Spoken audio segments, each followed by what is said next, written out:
দেখা সাক্ষাৎ হয় না, ওই ডাক দেয় দাঁড়িপাল্লা দানে শিরাই শুনি এই পর্যন্তই। নেতা খেতা করে দেখি না। ভালো করে দিলে তো ভালোই।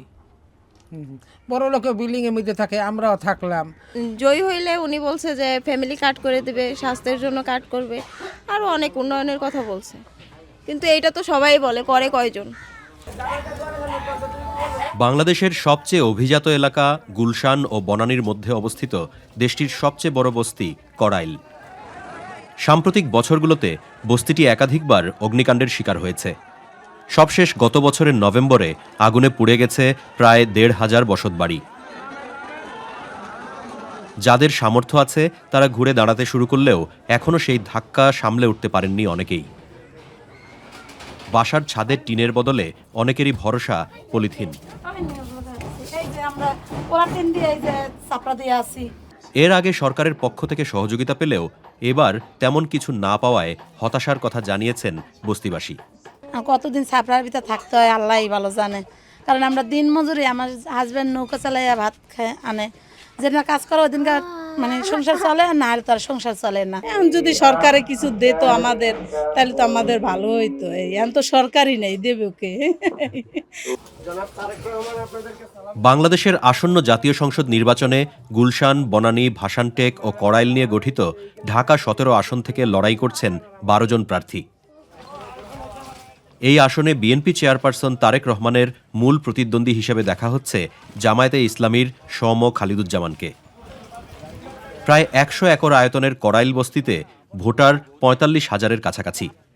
অনেকেই মনে করেন কড়াইলের ভোট যার, ঢাকা ১৭ আসনও তার। আর সেটা জেনেই নানা প্রতিশ্রুতির ফুলঝুরি ছড়াচ্ছেন প্রার্থীরা। কেউ প্রতিশ্রুতি দিয়েছেন বস্তিতে বহুতল ভবন তৈরি করে দেওয়ার, কেউ বলছেন কর্মসংস্থান তৈরির কথা। তবে প্রতিবার নির্বাচন এলেই এমন প্রতিশ্রুতি পেয়ে অভ্যস্ত কড়াইলের ভোটাররা জানেন, নির্বাচন শেষ হয়ে গেলেই তাদের আর কেউ মনে রাখে না। দেখা সাক্ষাৎ হয় না, ওই ডাক দেয় দাঁড়িপাল্লা দানে শিরাই শুনি এই পর্যন্তই। নেতা খেতা করে দেখি না।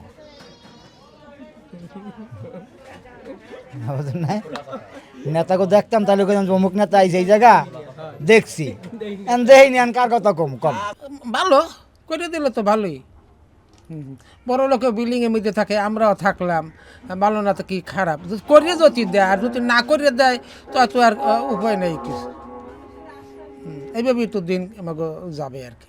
আসছিল তারেক রহমান তিনটি মাঠে, তো উনি বলছে যে উনি জয়ী হইলে উনি বলছে যে ফ্যামিলি কার্ড করে দেবে, স্বাস্থ্যের জন্য কার্ড করবে, আরও অনেক উন্নয়নের কথা বলছে। কিন্তু এইটা তো সবাই বলে, করে কয়জন? অন্য প্রার্থীরা কেউ কিছু বলছে না, অন্য প্রার্থীরা কেউ কিছু বলে না, বলছে ভোট দিতে।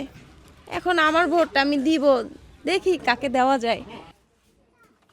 বৈষম্য বিরোধী আন্দোলনে ২০২৪ সালে সরকার পতনের পরও বস্তিবাসীর জীবনে বৈষম্য কমেনি। নির্বাচনের পর সরকার গঠন হলে তাদের জীবনে কি কোনো পরিবর্তন আসবে?